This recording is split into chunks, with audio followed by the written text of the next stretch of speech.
محترم ورونو،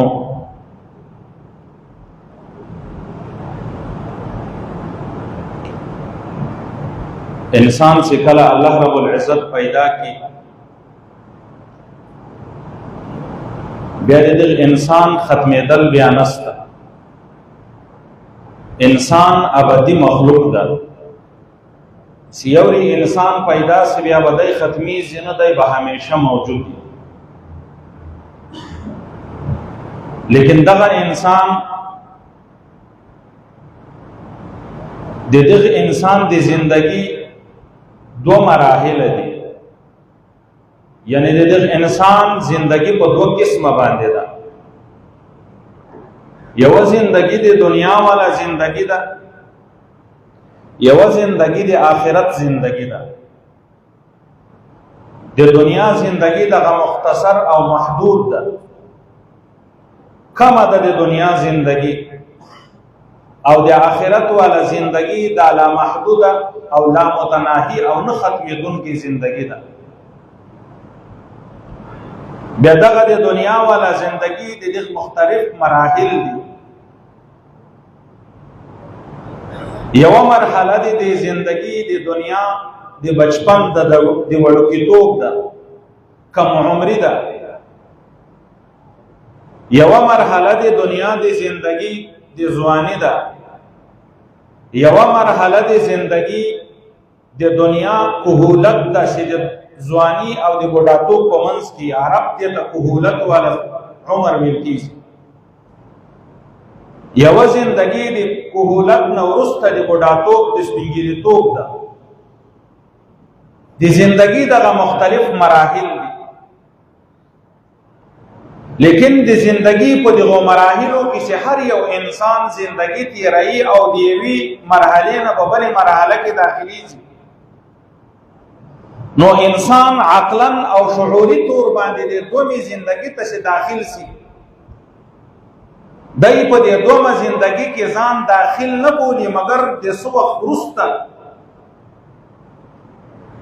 دای بیا د هغې زندگی حاصلون که ځان شماري.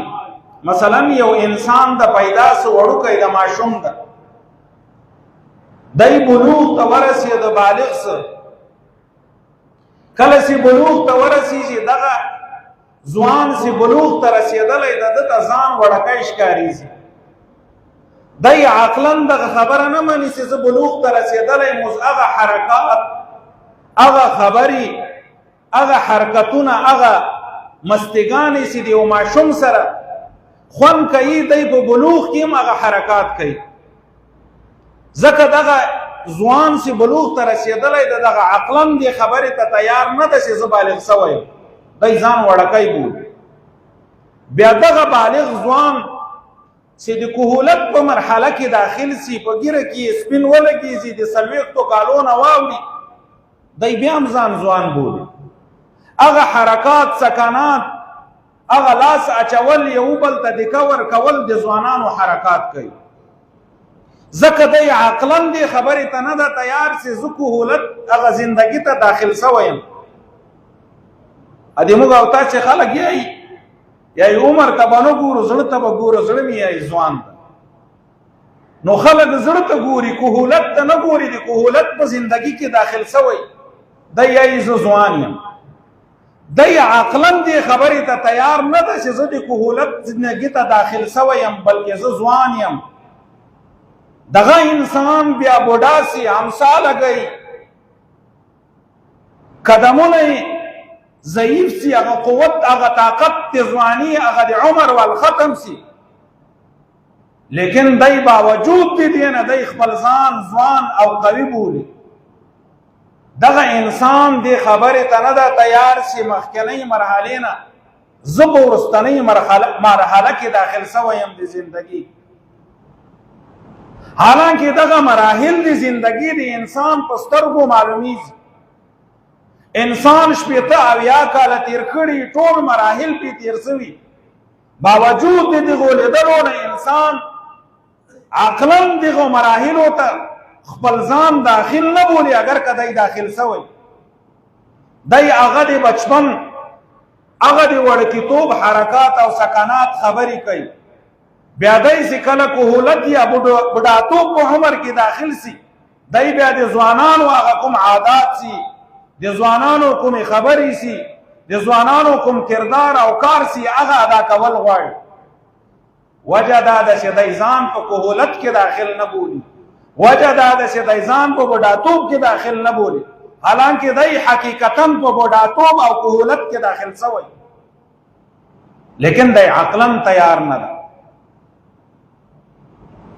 لیکن هغه زندگی سے دومره مرحله دی زندگی د آخرت ده، او هغه داسې زندگی ده چې په هغه کې کهولت او بوډاتوب نشته. حدیث شریف کی راضی نبی علیہ السلام فرمائی جنت کے بطول ځوانان،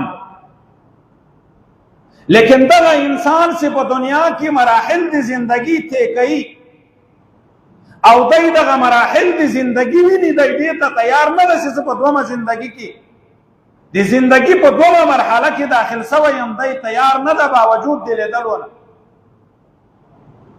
دغه انسان چې د نظر نه غایبه یوه زندگی ده چې د آخرت والا زندگی ده، د جنت والا زندگی ده، د جهنم والا زندگی ده. دغه انسان به څه ور تیار شي هغې زندگی منلو لپاره چې یوه زندگی را روانه ده په انسان باندې.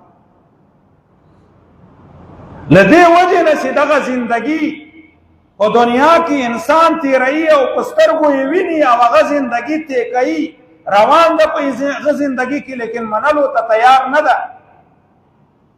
دغه رنګه د آخرت زندگی منلو ته دغه انسان تیار نه ده. کله چې انسان د آخرت د زندگی د منلو لپاره تیار شي، بیا به د انسان د زندگی کردار او د انسان د زندگی تعلقات بیا مختلف. د انسان د دنیا زندگی به بیا مختلفو طریقو باندې دی تیرول اختیار کی، ځکه د ده به یقین د آخرت په زندگی باندې سي، او د آخرت زندگی او د دنیا په زندگی کی تفاوت او تضاد ده.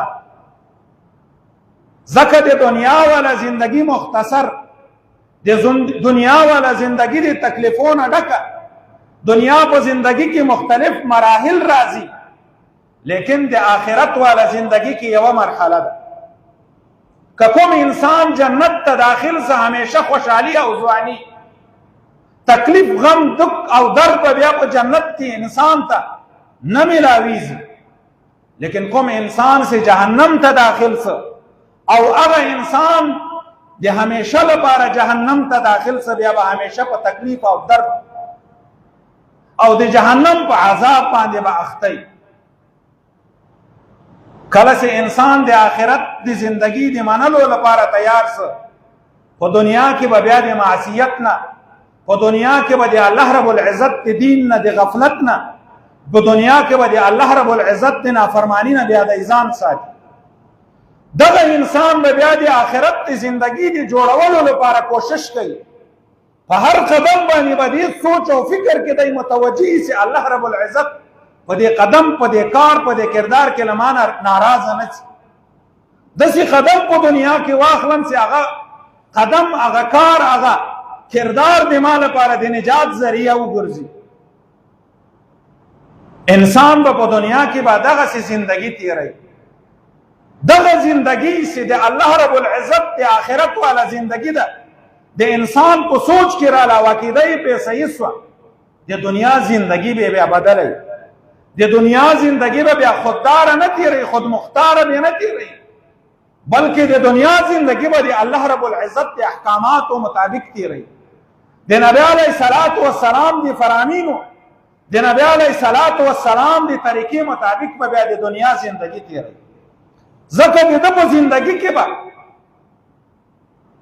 تلاش دې خبرې چې الله رب العزت زه په دنیا کې راضي کم، هغه د همیشه والا زندگی الله رب العزت، هغه د خوشحالیانو نه ډکه زندگی د جنت والا زندگی الله رب العزت ما ته نصیب